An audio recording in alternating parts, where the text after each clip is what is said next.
Okay, we have our special guest today, which is Dr. Muhamad Hariz Muhamad Adnan.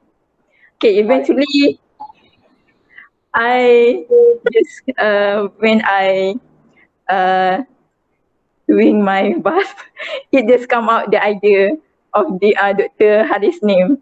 Okay, maybe because he he was someone that really loved to share information, knowledge. Maybe I think maybe he is the one that was not really difficult to approach.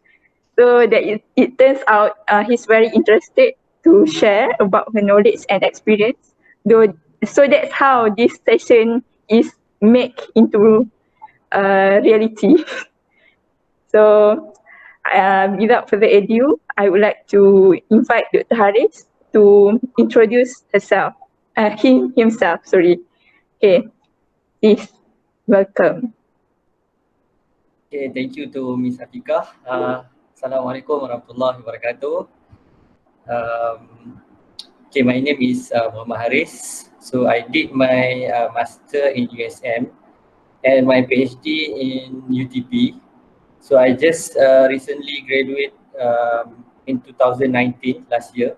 And currently I'm working at University Pendidikan Sultan Idris in Tanjung Malim. Anyone have been to Tanjung Malim before? To OPSI? Okay, so now I'm working as a senior lecturer here lah. So Alhamdulillah, today insyaAllah I'm going to share some of my experiences and also tips that I got during my study to help everyone that's still looking to complete their journey today, insyaAllah. Okay, so our first question or must question to ask is like everyone of us has his own story while pursuing study.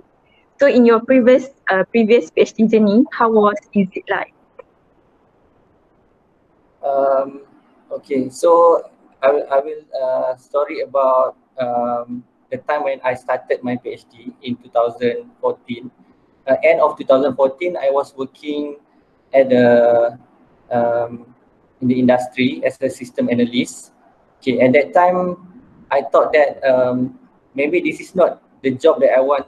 This is not the career that I really want to settle down. So I have been looking for a PhD opportunity for around 1 year before I joined UTP.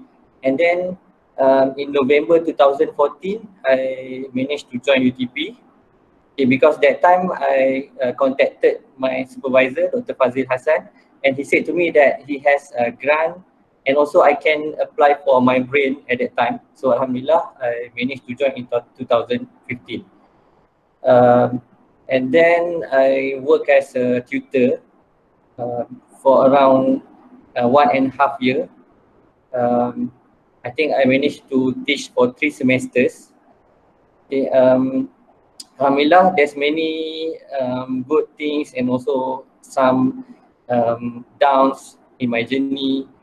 And I can summarize that my journey is, Alhamdulillah, is quite positive, where I managed to know a very good person like my supervisors, my colleagues, my friends. And UTP is a good place to study as well, especially I think the best moment for my PhD is on the graduation day, because UTP did a very good graduation ceremony. So basically, from what you has just told us now, so you say your journey is quite positive lah. Is it true? Yeah. Okay. So anyone for me it's not like that. So I think everyone has his or her own luck lah. But if you're willing to share, maybe of course, or the from the overall journey, maybe there is one incident that which you find it is very hard to face, or maybe you want to share about how you encounter those challenges and problems, and how do you channel your stress and keep a healthy and balanced lifestyle? Okay, so usually I know that doing PhD is quite stressful, right? And everyone's journey is unique. Okay, and we will face the same thing, which is very stressful, depressed to complete our PhD. That's normal. So what I did before is that in the morning I always do a light walk. I jog. Sometimes I jog around my neighborhood. Sometimes I went to the UTP lake, okay, just to jog. And I think jogging and exercising really helps to reduce the level of stress. Okay, but don't do a very heavy exercise in the morning because it will take a lot of energy from us. So I just focus on a very light exercise in the morning, and then we go to the lab, okay, and start my work early. Okay, that's how what I usually practice in the morning to reduce my stress. And then around the afternoon, I will go. Sometimes I will go to the mosque earlier, just to relax, because UTP mosque is by the lake, so the scenery is very nice. So I will just go there to relax. I will bring maybe my notes or my journal just to read there, and just wait for a Zohar prayer. Okay, that's how few things that I did to reduce my stress. And then at night, I will spend some time to read books. Okay, this is also very important. Usually, when we are very tired, we are stuck with our study, with our research. So we need motivation, and it's hard to get motivation from our friends because they are also facing the same difficulties like us, right? So everyone is quite stressful. So I found the motivation from books. For example, books I will share later. Books that I read that really helped me to keep me motivated and help me to manage my time well. Okay, so there are three things that I did: exercising, um, I I find a place to relax and to clear my mind, and also I read a lot of books at night. Books that not related to my study, but motivational books or maybe like Islamic books, okay, that can help us um, to to boost our motivation. For challenges that I faced during my study, I say there's a lot of challenges. Like to complete the research itself is quite challenging. Okay, at times I stuck at many things, but Alhamdulillah I managed to overcome the problems. I think one of the tips on how to overcome the problem is to help others. When we help others, suddenly I found that the problem become easier for me to overcome. I think because when we help others, then Allah will help us in return. So I think that's very true, because when we help others, Allah will help us. So which is Allah also mentioned in Surah Muhammad, um, uh, which says, "In tansurullah yansurkum." If you help Allah in His deen, in His in His way of life, in His religion, means uh, uh, it means we helping others also is part of our deen, is part of our way of life. So inshallah Allah will help us too. And the second point that I got is that we need to keep our motivation, because we know the words motivation is come from a combination of motive and action. If we don't have our own motive or our aim, so how do we expect we want to act upon it? Okay. So I think that's the thing that we can extract from this conversation too. So we move to the next question. basically during MCO, I think it is the first time ever we had to face this event in our life. This is the first time that we face MCO and we have to work from home. Me myself feel the impact when we have been prohibited to enter the lab and our research building was totally locked down. And some of us even lose their focus and productivity. And do you have any tips working from home for us? Okay, working from home is challenging for everyone, I think. But there are some companies, especially in the Western, that already practice working from home. For example, the digital nomad, they usually work from home and they don't work from a specific workplace. Okay, so the most important thing, in my opinion, is to have self discipline. Okay, so I'm going to share one tools that help me to discipline myself and manage my tasks well from the beginning of my study. So let me share the screen.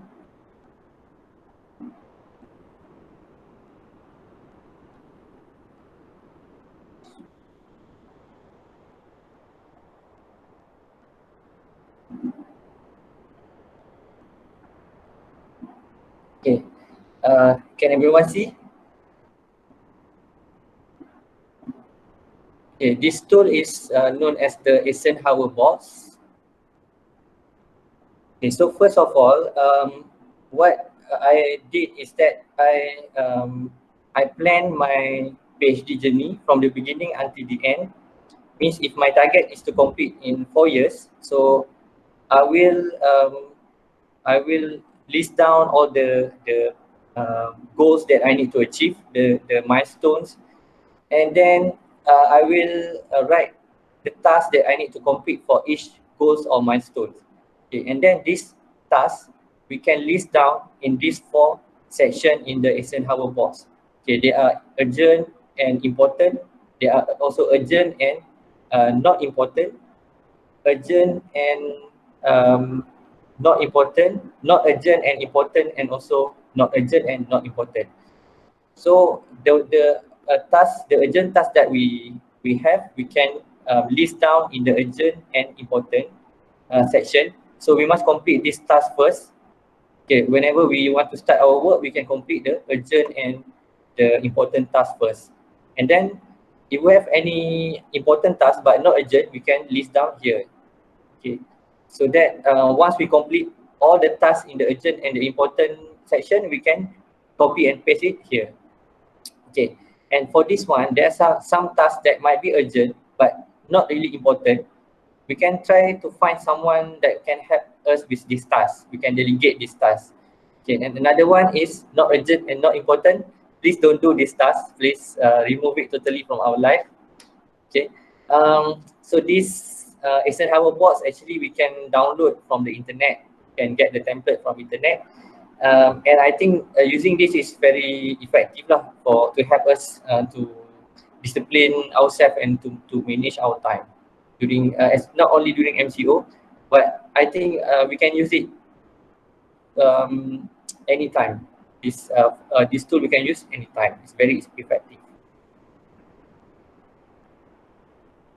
Okay, okay that the chat is very helpful for us to follow, but there's some observation that I see amongst my colleagues. So one of the way they want to put off or escape for a while after doing some work, they used to enjoy movie, they used to enjoy some of entertainment stuff lah. So sometimes it actually drags your time to at certain level. So how do you advise to those who used to practice this? I think some enjoyment is a must. We cannot avoid from enjoying ourselves. We should um, we should spend some time to reward ourselves when we achieve our goals.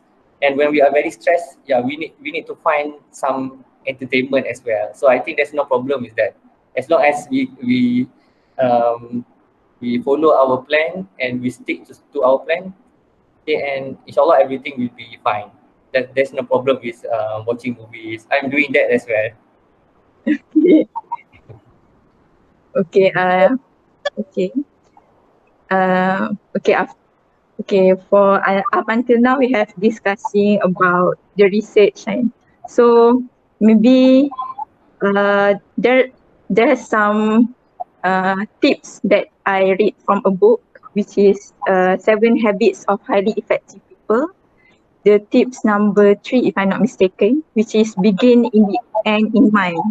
For me to know the big why you start a master or PhD journey is the utmost important. Would you mind to share with us what is your motivation and purpose to further study? Okay. Um, Actually, one of the reason is I was inspired by my previous mentor, Professor Rosalina Abdul Salam. She was my supervisor during my bachelor degree in USM. So I thought that I want to be someone like her, okay, to be teaching other people. That's one of the reason why I want to do my PhD. And another reason is that because I think I need to find a way to contribute to the community, contribute to the religion, contribute to the country, and the best way for me is to to seek knowledge and try to implement the knowledge to try to benefit others using the knowledge that I gain.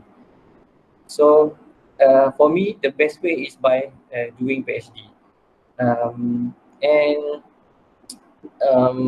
beside from that, I think a lot of us want to do PhD because we look at the rewards, like the job opportunity, the salary, and the title. But I think for me, the reward will come later. It shouldn't be the main reason why we started our journey. Because, for example, we know that movies that being directed or being developed in Hollywood, okay, they are very successful movies, and they are making the movies not for the money. They are making the movies, the great movies, because they enjoy, they really want to make a great movies. And because of that, the money, the fame, and everything will come after that, naturally or automatically, because they did best and they have the passion. So to me, okay, our big why must be something that relate to our passion, why we want to do PhD. Don't put all the rewards, all the like I said before, the rewards as number one. Yeah, I would agree with the fact that you said it is driven first. It is driven by our passion. So it's also happened to me when I was in degree. Yes, undergraduate. When my research is about study on membrane, and interestingly, my supervisor write the verse of Al-Quran, which is related to the membrane in front of his PhD thesis. So that is the big why I can say like that lah. For me uh to want study more what is the membrane all about. So and up until now, Alhamdulillah, I still study on membrane, but for how to convert CO2 to something valuable, something like that. So it can be from different source of motivation also lah. It depends on our journey juga. Yes, our passion, right? Follow our passion. So okay, up until now, maybe anyone want to add on or share his or her own experience of why you start your master or PhD journey? No? Okay, it's okay. Maybe I will open the Q&A session at the end of my question. Okay, we know that you have the platform of sharing, which is the Telegram channel. I think you start it after you finish your PhD, yeah? Yeah. Okay. So, but today is different because we want to hear your voice and feel your presence. So we would like to hear the useful advice so that all of the postgraduate students out there be able to hack the unproductive habits. Or maybe there's a few tips that we can follow.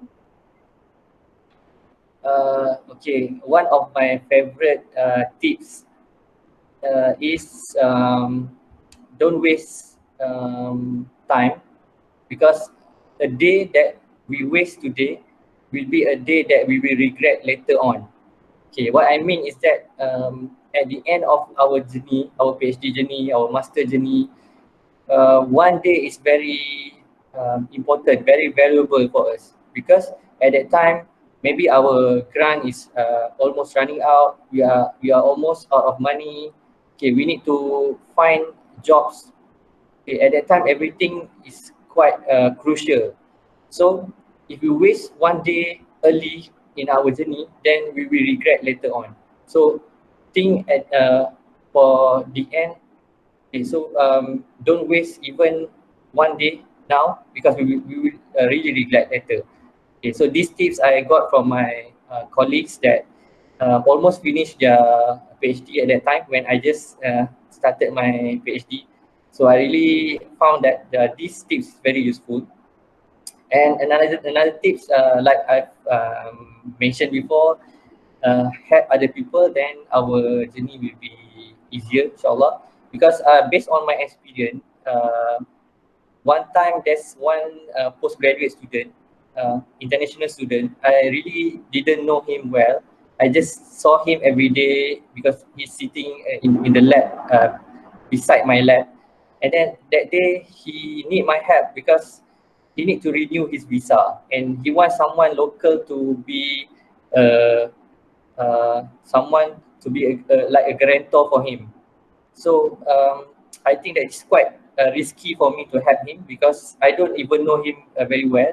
If he do something bad here, then I'll be at risk, right? But I alhamdulillah, I still managed to help him. Okay, and after that, I found that everything went very smooth and very my problems went away, and everything went very smooth for me. My research become easier because, like I said, when we help others, inshallah, our problems also will be can be solved with the help from God. Okay.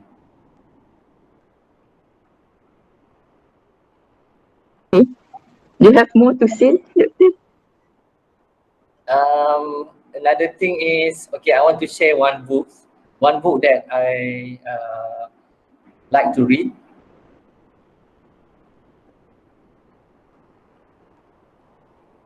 Okay.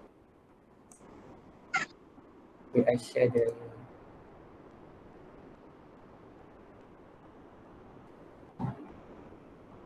Okay, can you see this book? Okay, this book is from Dr. Yusuf Al-Qaradawi, Masa Dalam Kehidupan, or in English is Time in Our Life.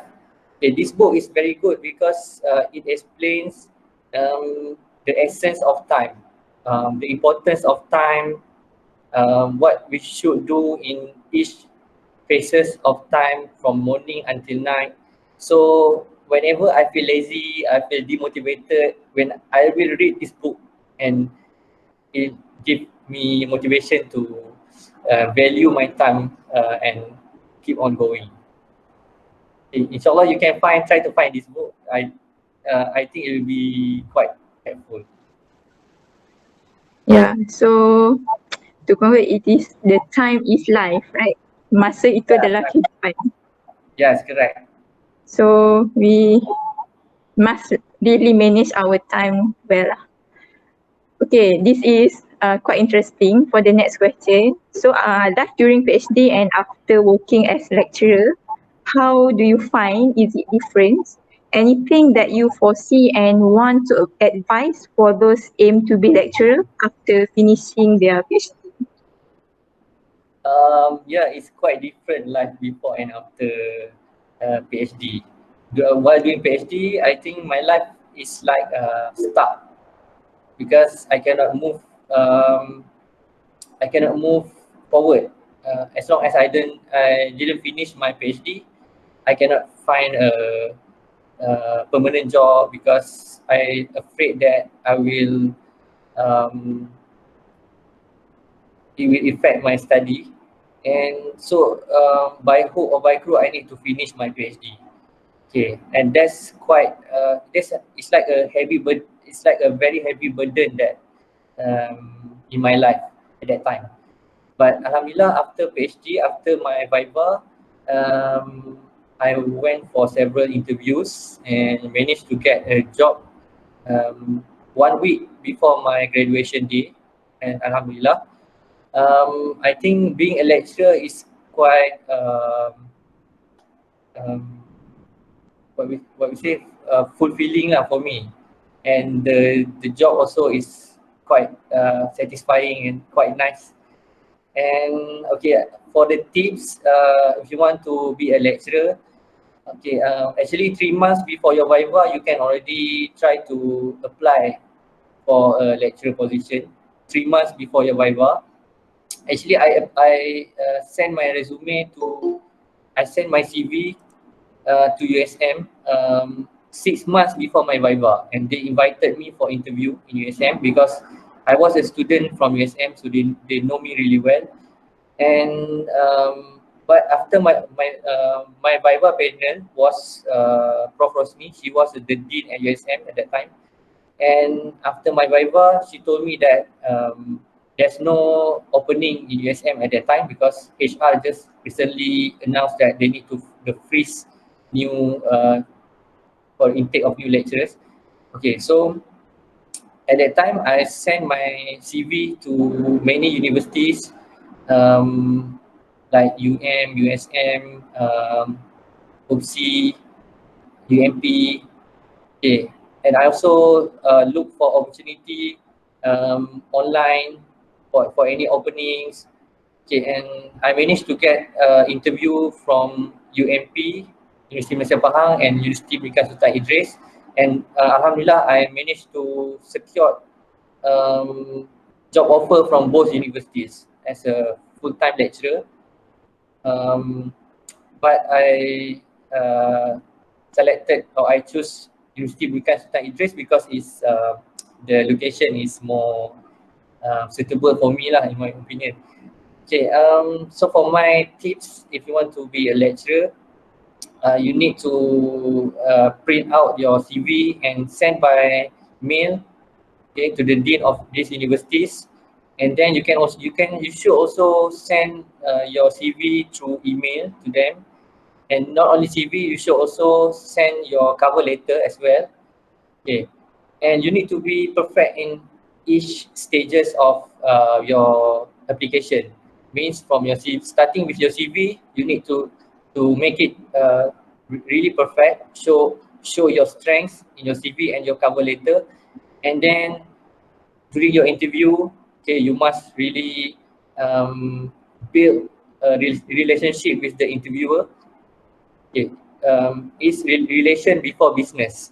Okay, so before you talk business, you must build a rapport with the interviewer.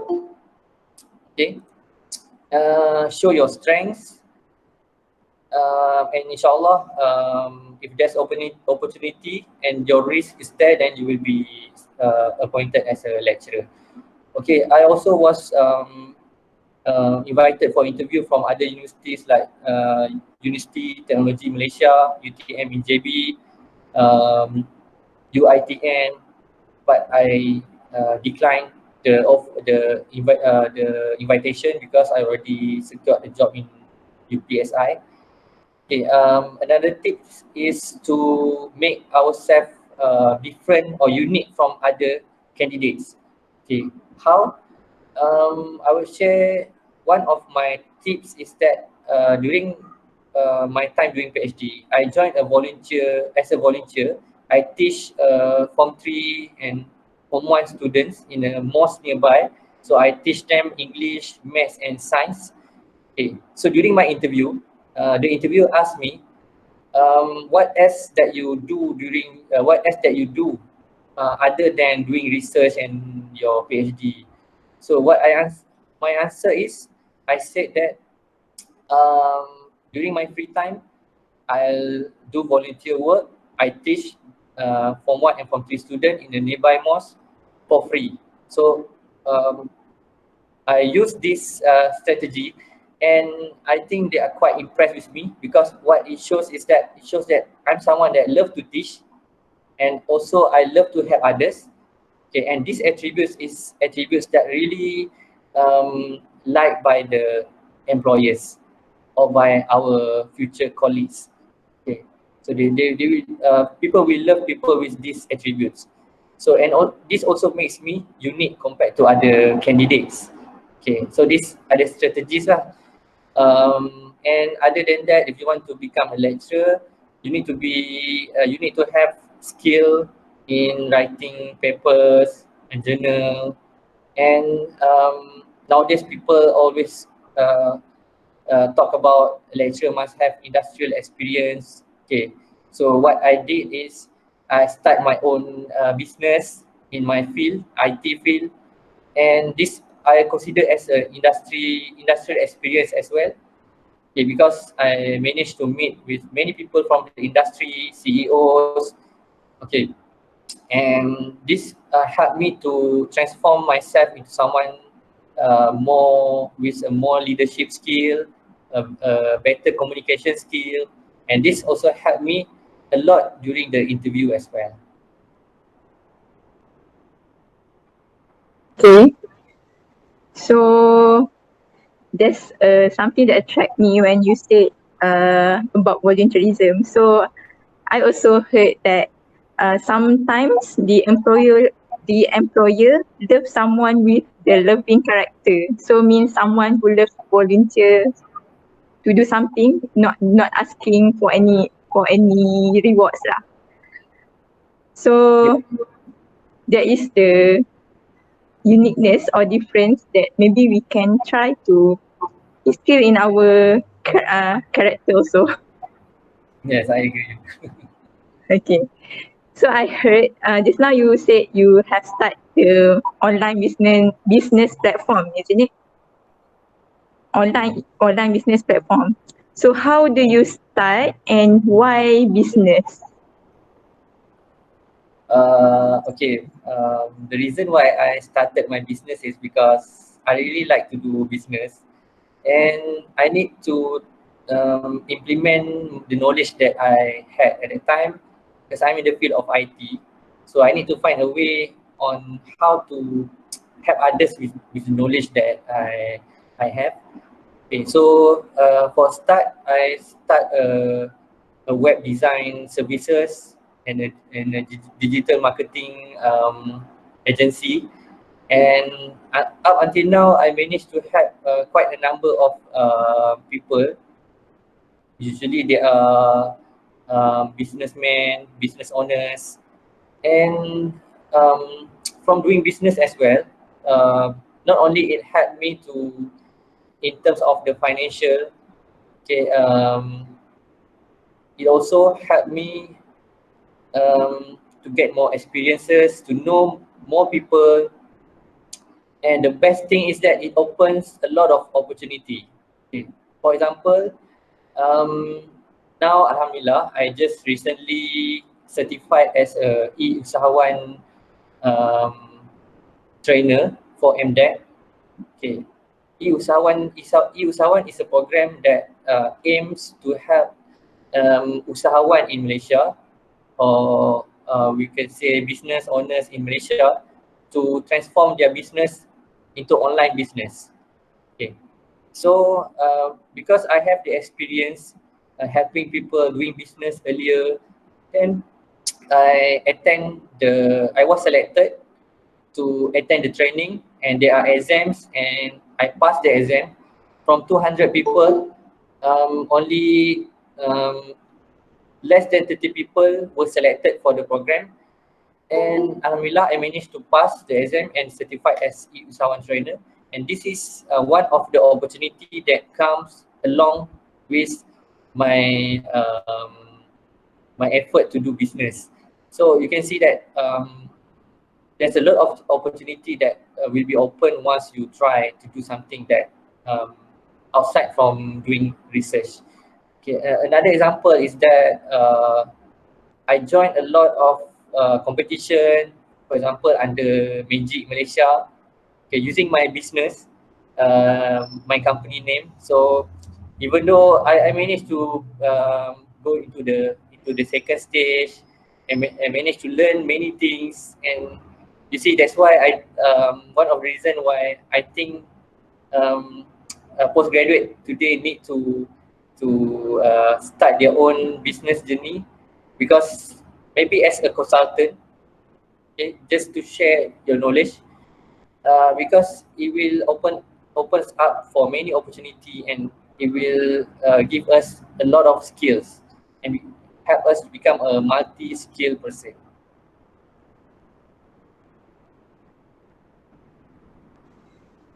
Okay, actually me myself have tried to do some business also during my master, which I try to do the, what you call that, the car insurance.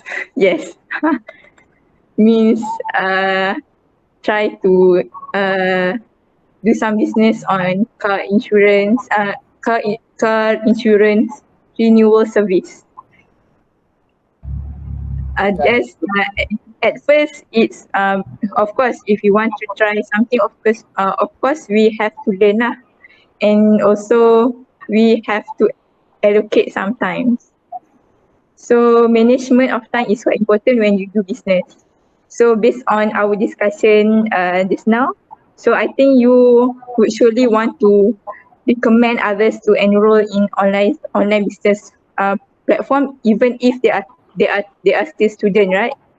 Yes. So because we can see because we can, even now we cannot predict the world, because we also didn't expect that we have to face this MCO, and we don't know how the next uh, the next entrepreneurship world will be like. So we have to keep increase our skills. So I think that is enough for us to know about business, about the research life, about how to be a lecturer. So I would like to open for a table of discussion, or open the Q&A session for all to just asking anything that you want.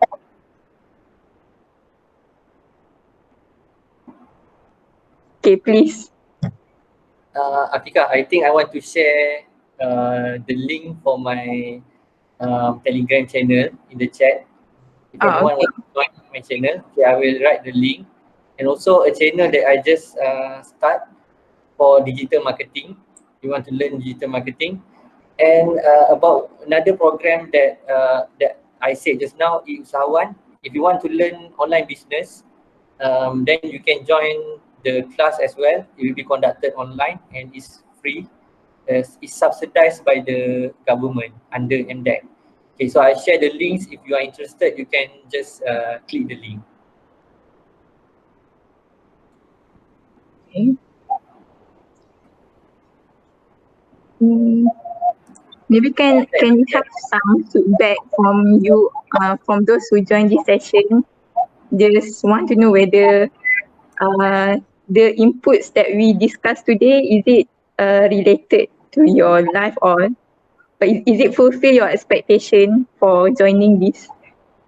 Maybe we can improve in the next session.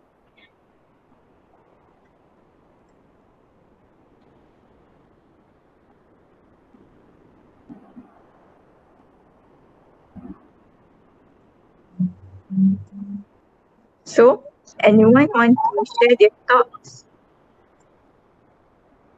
Everybody is quite shy.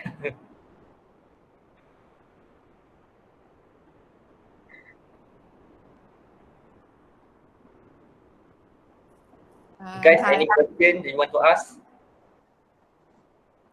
Hi. Hi, okay, please.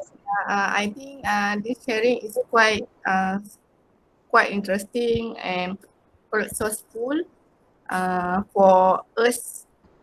Actually, we gain something from you guys.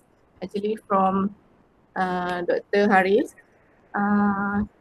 Your experience, your career, your journey during your PhD, actually give inspiration to us that for me, for example, I think I want to pursue my study later on, but sometimes I feel like maybe I should continue with work or continue with my study. So when I hear about your talk, I think that it's good to give a try if you think that uh, what is your purpose in your life lah.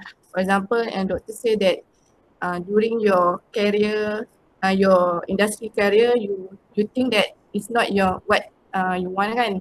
So Yeah. you pursue your study. So it gives me some inspiration to think about what I want in my life. I think that's all from me lah. Thank you for your sharing. Welcome.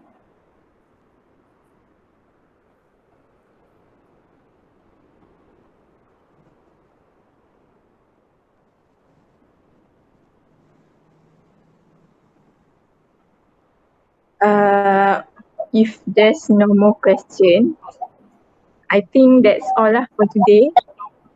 So inshallah from time to time, we will plan for another session.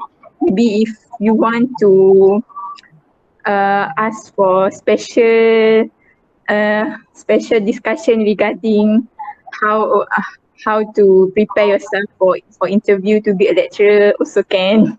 I think that's important too. Because just now we have just briefly discussed. So from time to time also we'll provide you with technical things like writing skill, presentation skill and etc. Not just the motivational talk. And also we may have that the speed the soul session or something like spiritual enlightenment session. So that is good lah for us to be balanced in the whole aspect of life, either physically, intellectually, emotionally or spiritually. So I Oh, hope sorry. Can I ask last question maybe? I just this question just pop up in my mind. okay. Okay, I would like to ask one question to Dr. Hariz. Would you please share with us a moment when you have to finish up your writing? I mean, how was your experience when you need to complete your thesis? Did you somehow have your thesis ready? I mean, not ready. I mean, you develop your thesis from the second year, or you are like kind of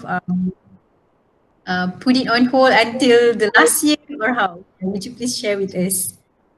Be a brief about your writing is like the biggest part, right? So share with us your experience. Okay, thank you Anissa for the question. Yes, I agree. Writing is the biggest part because everything is in our thesis, right? So my strategy is like this. I started my writing very early. It's concurrent with my research lah. So at first I wrote a lot of papers, journals, and these papers and journals, my proposals, all can be transformed into our thesis. Like our proposal, we can use it and include it in our chapter 1, and our LR paper, we can include in our chapter 2, okay, until chapter 5, right? And then try to find the template for the thesis format early, okay. And when you have the template, you can see you will be more motivated to complete the thesis. So you know what you should fill in the thesis. Okay, and then whenever you have some findings from your research, for example, you implement a system and then you try to run it, okay, make sure you write the results or the finding in your thesis. Early on, don't care about your thesis format, whether it's right or wrong. You will improve the format towards the end of your writing process lah. And for me, I submit my thesis for proofreading after the viva, okay, because it's recommended by the internal panel to proofread my thesis. Okay, so I think yeah, if it's good if you can also send for proofreading at the end of your writing. And another important tips is I think most of us already know, right, to use Grammarly. It's very important because it will help us to reduce a lot of silly mistakes that will make our thesis looks quite bad or low in quality, right? So make sure there's no grammar mistake when we want to submit for viva or for the pre-viva. I hope this answer your question. Okay. Thank you, Doctor. Maybe any last word from you, like a simple, brief advice for us before we leave this conversation. Okay, so I pray that everyone here and also all the postgraduate students that is completing your journey. I pray that everyone will be successful, inshallah. And the most important thing is don't give up and make a lot of dua. Start early, okay. Always start early in the morning because early in the morning, that's the time when there's a lot of barakah is there. So start early in the morning. Do the most difficult task early in the morning. Okay, because you will be a lot energized. Okay, you have a lot of energy in the morning. So focus on doing the most difficult task in the morning. For example, if you need to write a paper, then write in the morning. If you need to write your chapter, thesis chapter, write it in the morning. Or you need to develop a system, also do it in the morning. Okay, that's one important tips. And inshallah, I believe that everyone here will be successful in your journey. And please keep sharing your knowledge after you become a successful graduate student. Inshallah. Okay, Amin. Okay, I think that's the end of our conversation. So let's us for Muslim, let us recite with tasbih kafarah dan suratul